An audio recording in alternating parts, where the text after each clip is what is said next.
Hello mga kamatinik!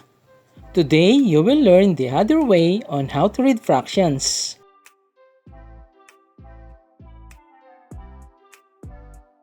To read fractions the second way, just read the number above the horizontal line as cardinal number, while the number below the horizontal line as ordinal number. Cardinal numbers are simply counting numbers like 1, 2, 3, etc.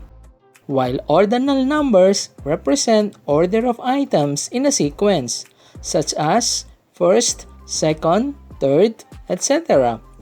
So our fraction will be read as 1/3. That's it mga kamatinik. Thanks for watching. Bye-bye. God bless. To God be all the glory.